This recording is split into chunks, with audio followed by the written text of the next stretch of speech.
Everyone tells you to start a side hustle. Drive Uber, sell on Etsy, become a freelancer, start an agency, launch an online course, because that's how you escape the 9 to 5.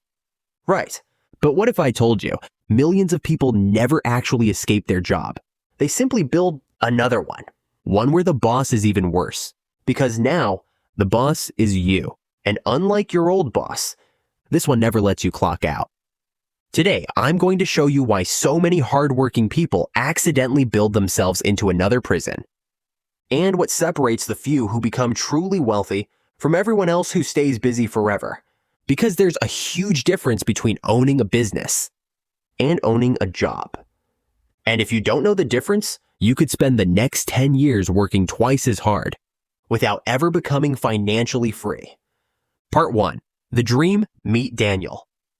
Daniel works in an office. Every weekday looks exactly the same. Alarm, traffic, emails, meetings, lunch, more meetings, traffic again, home, dinner, sleep, repeat.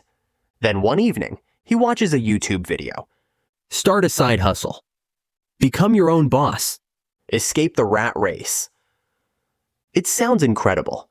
So every evening after work, he starts freelancing. Weekends, gone. Evenings, gone. Public holidays, still working. 6 months later, his side hustle earns more than his salary.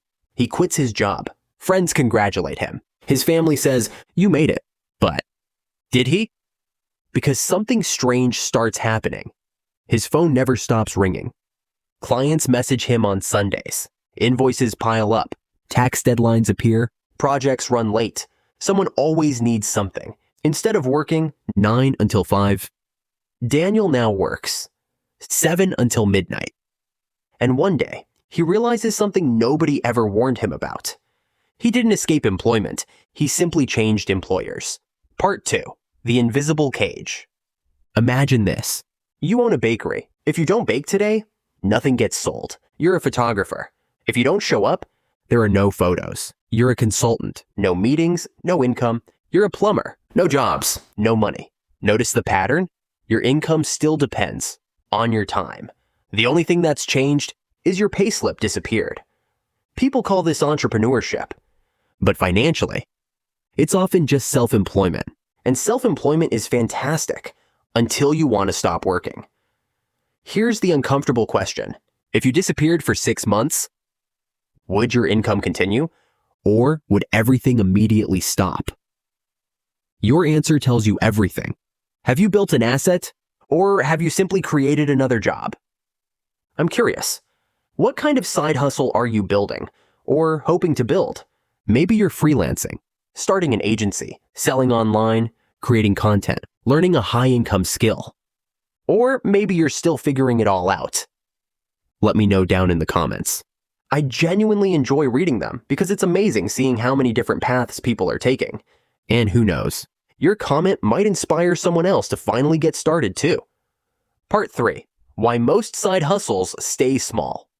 Here's where nearly everyone makes the mistake. They believe wealth comes from working harder.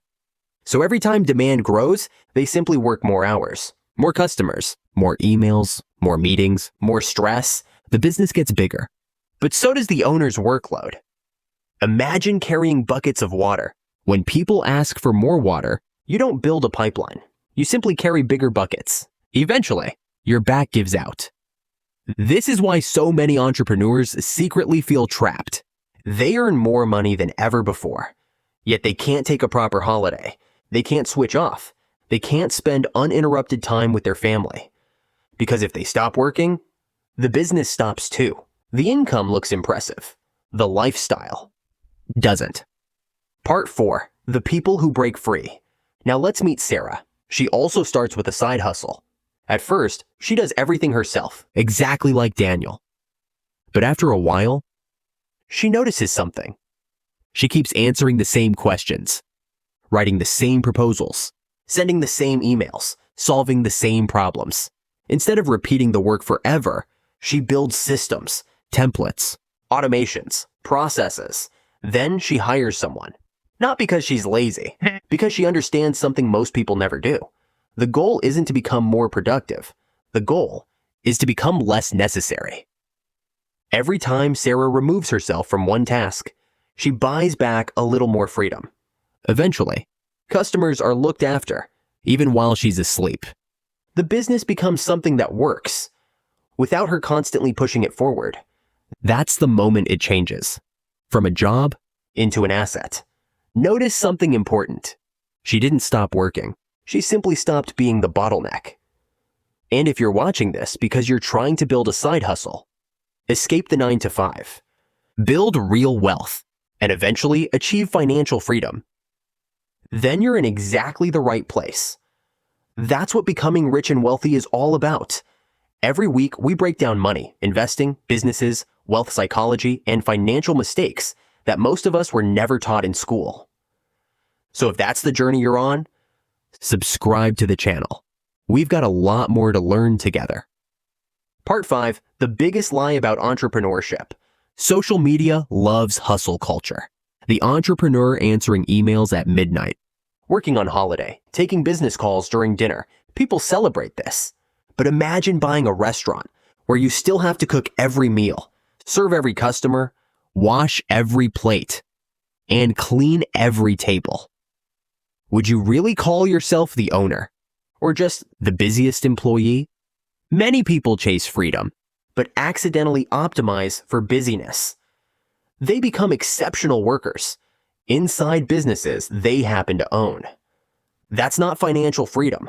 That's self-created employment. Wealth doesn't come from owning work. It comes from owning systems that continue creating value, even when you're not there. Part 6. The side hustle isn't the real problem. Here's the part that surprised me the most. The side hustle isn't usually what keeps people poor. It's what they do with the money it produces. Imagine two people. Both earn an extra £2,000 every month from their side hustle.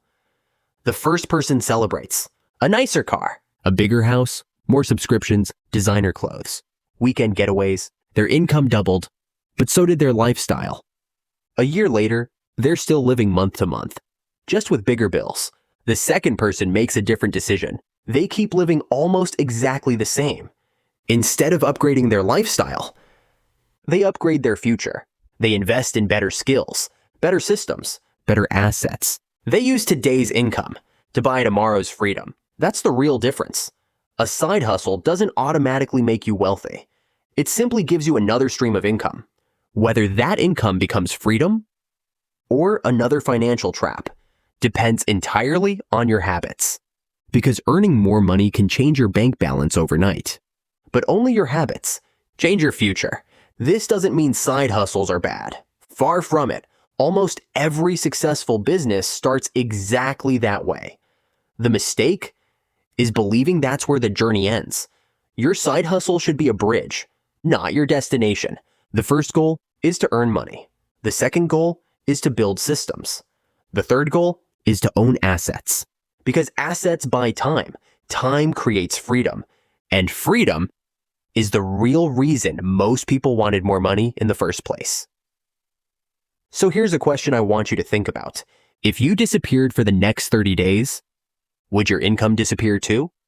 If the answer is yes, don't be discouraged. You haven't failed. You're simply standing where almost every entrepreneur eventually finds themselves. The question is, will you keep building yourself a better paying job? Or will you start building something that no longer depends entirely on you? Because becoming rich isn't just about making more money. It's about building a life where money continues working, even when you don't. And that is the difference between being busy and becoming truly wealthy. But here's something even more important. Even if you build an incredible side hustle, it still won't make you wealthy if your everyday money habits are quietly working against you. That's exactly why I made the next video. 12 money habits quietly keeping you poor, even if you earn good money. Because the truth is, most people don't stay broke because they don't earn enough. They stay broke because of a handful of money habits they don't even realize they have. If you can fix those habits, your side hustle won't just make you more money. It can actually make you wealthier.